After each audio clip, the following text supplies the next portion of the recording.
നിങ്ങളെ നഷ്ടപ്പെടുമോ എന്നോർത്ത് പരിഭ്രമിക്കുന്ന ആരെങ്കിലും ഒരാൾ നിങ്ങളുടെ ജീവിതത്തിൽ ബാക്കിയുണ്ടോ? കൂടൊരുക്കാൻ പാകത്തിൽ ചുള്ളിക്കമ്പുകൾ പെറുക്കിയെടുക്കുന്ന കിളികളെപ്പോലെ ഒരായുഷ്കാലം മുഴുവൻ കൂടെയുള്ള മനുഷ്യരെ ചേർത്ത് നിർത്താൻ നാം കിണഞ്ഞു ശ്രമിക്കും.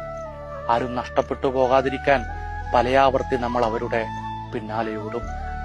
സൈക്കിളിൽ മണിമുട്ടി ഐസ്ക്രീം വിറ്റുപോകുന്ന കച്ചവടക്കാരന്റെ പിറകെ ഓടുന്ന കൊച്ചു കുഞ്ഞുങ്ങളെപ്പോലെ നിങ്ങളെ തേടി വരുന്ന ആരെങ്കിലും ഒരാൾ നിങ്ങളിൽ ബാക്കിയുണ്ടോ? എന്ത് നേടി എന്നതിന്റെ കണക്കെടുപ്പിൽ നമ്മുടെ പേര് സ്നേഹപൂർവം ഒരം ചേർത്തെഴുതുന്ന ഒരാളെയെങ്കിലും ഉണ്ടാക്കിയെടുത്തില്ലെങ്കിൽ ആരെ ചേർത്ത് നിർത്തിയാലും ആര് നഷ്ടപ്പെട്ടു പോകുമെന്ന് പേടിച്ചാലും ഏറ്റവും ഒടുവിൽ തിരിഞ്ഞു നോക്കുമ്പോൾ നാം ഒറ്റയ്ക്കൊരു കരയാകും. പുതുവാൻ ഉയരുവെന്ന കാലങ്ങളിലും നാം കടലിനെ തേടും. തിരിഞ്ഞു നോക്കൂ, ആരെങ്കിലും ഒരാൾ പുറകെയുണ്ടോ എന്ന്. കുറഞ്ഞ ദൂരമെങ്കിലും കൂടെയോടി നമ്മൾ അറ്റുപോകാതിരിക്കാൻ ഒരു നാലുപേര് പടലമെങ്കിലും നീട്ടുന്നുണ്ടോ എന്ന്. കൈനീട്ടിത്തൊടു. ഓർമ്മയാകുമ്പോഴല്ല ഒന്നിനും ഭംഗി, അത് കൂടെ ഉണ്ടാകുമ്പോഴാണ്.